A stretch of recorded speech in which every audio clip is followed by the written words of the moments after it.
Hope you're having a good start to the day. Sorry we didn't have you here today. Obviously, with the weather and different warnings, we just wanted to be smart, be safe. But I thought we got a good work day in. I mean, our guys came back and got a chance yesterday to watch the film. Really evaluate where we were. After a pretty good stretch, a pretty good 4-day stretch. Have some movement on depth charts. We got guys that we're looking at in different positions and different places. Excited about the competition we have and some of the depth that's starting to emerge. We've got to see a lot more consistency.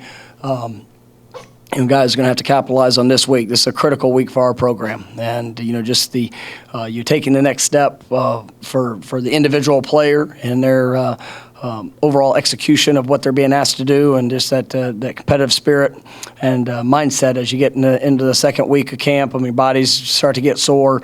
You probably get irritable in a lot of different other ways, and but for us just to maintain control of what we're doing, make sure that we're understanding situations, we're able to apply the lessons that we're learning in the meeting room, and be able for it to show up on the field. And I thought today we got some good situational work. But I thought our guys, they came out and they competed, and that's one thing I'm really been pleased with throughout this fall camp is that there hasn't been a lack of competition, and we just have to make sure that the execution part of it is more consistent in what we're doing. But I like the strides that I'm seeing, and these guys are continuing to battle.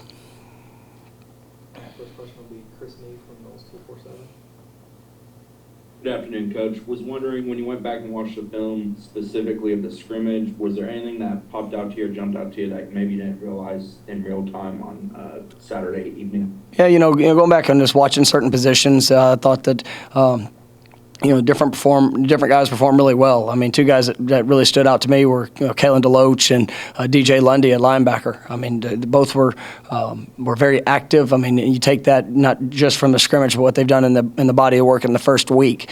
You're seeing those guys really starting to separate themselves and how they're emerging as players. Both guys that are still young, but they're taking the most of their opportunities, and I really like what I'm seeing there. I think the explosive plays offensively that showed up, I mean, that was good. I mean, there was times that we were able to push the ball down the field, and it's something that throughout practice, I mean, it's been hit and miss, but I thought there were some good opportunities there. Really trying to work to establish the run game. I think those guys have. They're buying into who we are and the identity we're trying to form. Defensively, we still had our explosive plays. We talked about that right after. There were some times where we didn't communicate as well as we needed to, or probably didn't use the proper techniques of what needed to show up in the moment that allowed some of the bigger plays. But I think our guys, like I said, it wasn't from a lack of effort and competitive spirit. I mean, our guys. I thought they really they battled. It felt like football, and there's been times in the last year and a half where it hasn't, and it's good to see our guys really responding and pushing themselves throughout this camp and in the scrimmage the other night. Next will be Hura from Warchant. Going back to the spring, Adam talked about Kalen, the way he kind of was coming on after maybe an up and down last fall. What does he bring at that position? What does he give you guys that maybe could help, the overall defense? Hey, you said Kalen? Yes, I'm sorry. Yeah. Kalen is, he's nicknamed Speedy. I mean, he plays fast, and you see, he's not the biggest linebacker in the world, but a guy that can really fly around. We made the transition in the spring to move him inside, and he is playing with the physicality, with the speed. He's got a knack for being able to find the ball in tight spaces, and that's where he's utilizing his explosiveness and his speed at a high level, and you really see the confidence of the player starting to emerge. And he was a guy that last fall we were really excited about. Kind of went in the season had some ups and downs, and but the thing that I was so proud of is just how he responded in the spring, how he's worked in the off-season program. A year ago, there were times that it would jump on him pretty good in the summer training, and then this year, you see a confident player. The body language, the mindset, the approach. He has made some great open field plays, and he's also battling in the box. So it's been really, really good to see. Next will be Perry from Tomahawk Nation. But you mentioned that execution, and then one of the things that you've done in this fall camp has been compare film from last year with this year. Well, there's some kind of things that clicked for players on film after looking at the scrimmage? Absolutely, and that's one of the keys. I think I was asked the other day. What I'm hopeful to see this week is just the application of the things that we're learning in the meeting room, the experiences that we see, things that worked or things that didn't work, and how can we build upon that from the scrimmage the other night. Some guys that looked really good for the first 6 days, and they got out there and there's no coaches around, and having to process and put it all together, and there's maybe took a little bit of a step back. But for us, it's just you continue to teach, you continue to instruct, and then the way the guys can take it from the meeting room to the walkthrough to the individual period, and collectively take it to team that's what's going to help continue that development and that consistency for what we need.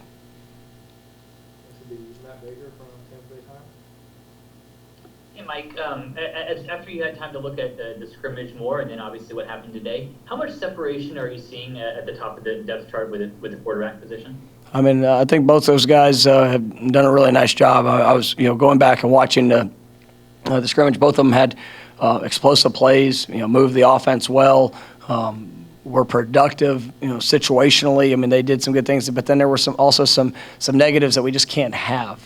Both Jordan and McKenzie, they owned the football. They didn't have a turnover in a situation, but there were still times where maybe they were a little slower to their progression of what they needed to do, and just understanding the situation of the game, and kind of how they could handle themselves a little bit better and more efficiently in that. And so what I love is these guys. It didn't matter if it was in the moment, during the scrimmage, or yesterday in meetings, carrying that over to today. They want to be coached. They're not.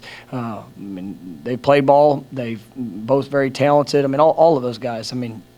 Continuing to push Chuba, push Tate. They got to learn through those experiences, and there's reps as well. So, but I like what I'm seeing from that position, and we have to continue to push. But I thought those top two guys played pretty well, pretty efficient.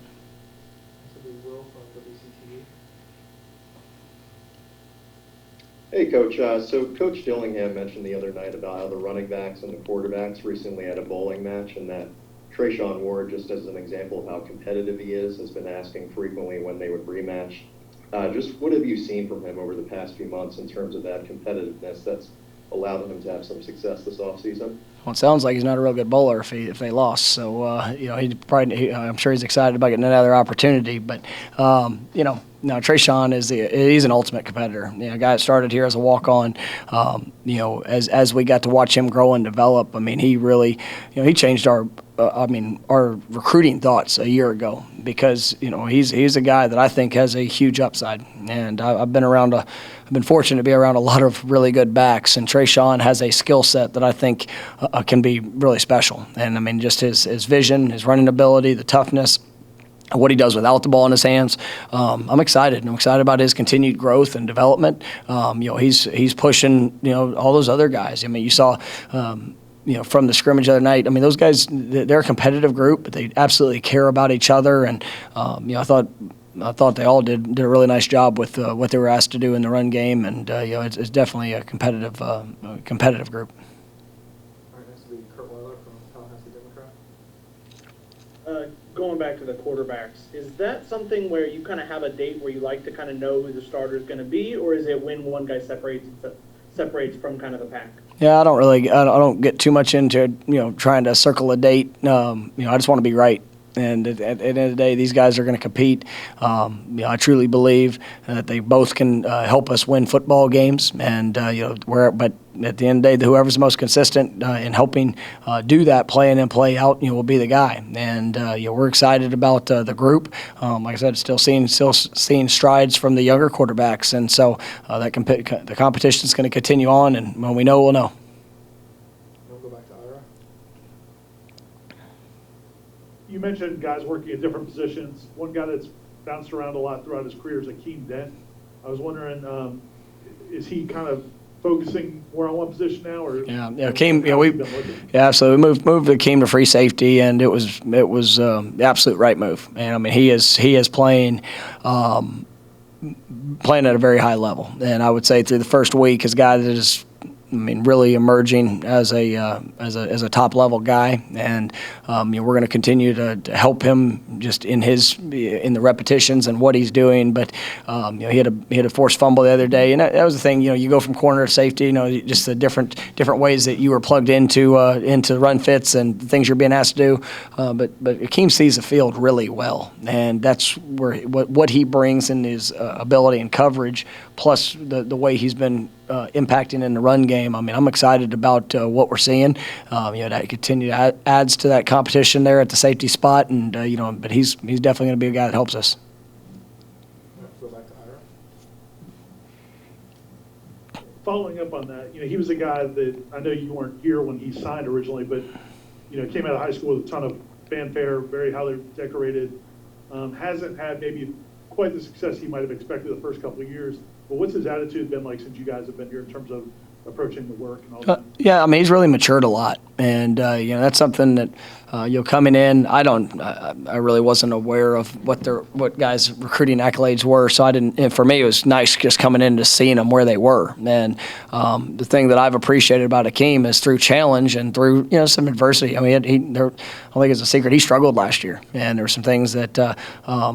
We would have his flash plays, but as we went into the spring, you saw his body develop, and you saw the work that he was putting in. And sometimes when things don't go their way with all the acclaim that they had, maybe coming into the program, it's really hard. But Akeem is just focused in. He's went to work. He's continued to grow, continue to develop, and I think he's got an incredible future in front of him. And I'm definitely glad that I get the opportunity to coach him, and just the way that he's embraced that. And I think that's why we're seeing the major steps that he's taking right now. Go back to Chris. Would a need of some of the young wide receivers help you guys immediately? How has that bunch as a whole done with daily consistency in the sense of, following, for example, Malik McClain had a great scrimmage. How did he do following that up with the next day of practice today? Yeah, and that continuing to work that consistency. Malik and Josh are both guys that are going to help us this year. I don't think it's they're on the fast track. We've got a really young group of receivers that Darion Williamson is emerging. You see guys that I think. Pokey Wilson, he was back out and available today. Keyshawn Helton, had an unbelievable scrimmage. The addition of Andrew Parchment, it's exciting. And Kentron, Kentron has had this last probably 4 days, has had explosive play every day and had a couple more in today's practice. And so, what I'm excited about is that when we call a drop back pass, we can actually throw and catch, and it's good to see. And guys are, you're seeing development, you're seeing growth. That was a big thing in the scrimmage the other night. As we got going, the efficiency and being able to throw the football, it just helps everything out. And we always know we're gonna have a mindset of being able to establish a run, but when you can do that, it's exciting. And I thought that. And I know we've talked about with just the O-line and the protection and the things that we're asking them to do, and they're getting better. And we're throwing a lot at them from the different looks, but they're continuing to grow, develop, and I think it's all heading in the right direction. But like you said, that consistency is important, and these guys they're definitely working hard at it. Next will be Aslan Hajabandi from War Chant. Hey, Coach, with how you're having to manage the health on the offensive line, and you got some guys at the receiving position that you're trying to figure out where they fit into it, how much is that affecting, I guess, your timeline, your evaluation of the quarterbacks? And is it uncommon or common to be in this sort of position in the preseason and maybe not have a a firm grasp of who you think your 11 are going to be? Yeah, I mean, it's pretty common, actually. I mean, there's always you go through fall camp, and there's going to be times that guys get, bumps and bruises, or, in a couple of guys' cases that we're trying to manage the workload just as they're coming off of, different injuries. And, but that's what the season's going to look like. I mean, we all sit around and hope and pray that we stay healthy and we have the same 11 for the entire time. But that's, and especially with what we do. I mean, the different personnel groupings and the multiplicity of variations that we can show personnel-wise. But I think it doesn't affect the quarterbacks too much. I think sometimes when you get to the maybe the third group and you're deep into your depth, I mean, that's where you see it. And, we've had a couple guys out where it's even kind of got into the second group a little bit. But, we try to get a good evaluation with all guys that are rolling with the ones, and it's just part of the game. All right, we're going to go 2 more. We'll go back to Perry. As far as the defensive line group is going, are you seeing that consistency from below the most common names? Are you seeing that depth that you would like to see at this point in the season? There are guys that are definitely working hard to emerge into that group. Jarrett Jackson is I think an X factor for our defensive line. He has to play well, and you kind of have a sense of Fabian. I think Dennis Briggs playing at a really high level. Coming out of the scrimmage, I thought he played really, really well. I mean, and just what he did. Robert Cooper's played a lot of football here. He's continuing to push, but then you got Jarrett Jackson, Malcolm Ray. Guys that, Josh Farmer is going to play this year. I mean, he's still figuring it out. I mean, but a guy that's come in and, he's an explosive player, and I'm excited about what he brings. And so, those guys that are in the depth a little bit, they just have to continue to work. And a guy like Josh that he played defensive end in high school, but has come in with a level of toughness and athleticism that I'm excited what he can bring. But I think Jarrett is a guy that has to step up just in the consistency of his play. And if he does, I mean, it's a really talented young man that can help us. All right, Ira gets the last one.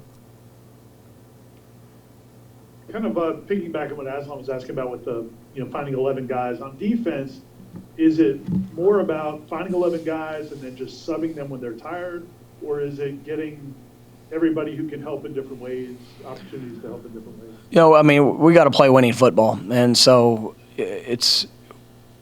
If there's a distinct difference in production and what guys are doing, how they're doing, obviously everybody's got different body types and different playing styles. So, I mean, if we could have 11 that could stay out there and play at an elite level, and we're going to push to have 11, but that's not real. When you look at the defensive front, I mean, you're going to have depth, whether it's 3 to 4 defensive ends, whether it's 3 to 4, 5 defensive tackles, linebacker position. We're multiple in our personnel grouping, so we're going to push that. But you're probably going to see a group or a core rotation of that. But at the end of the day, I mean, we got to play winning football, and I'm not into just playing guys to say that they got in the game. But if there's a distinct skill set that they bring, and even with some young guys, I know we mentioned Shaheem Brown the other day, and he was a guy that really flashed. Jadarius McKnight really flashed the other night. I think they're coming on, and we got to find a role for them to be able to help impact this team. But what that looks like is really depending on how consistent they can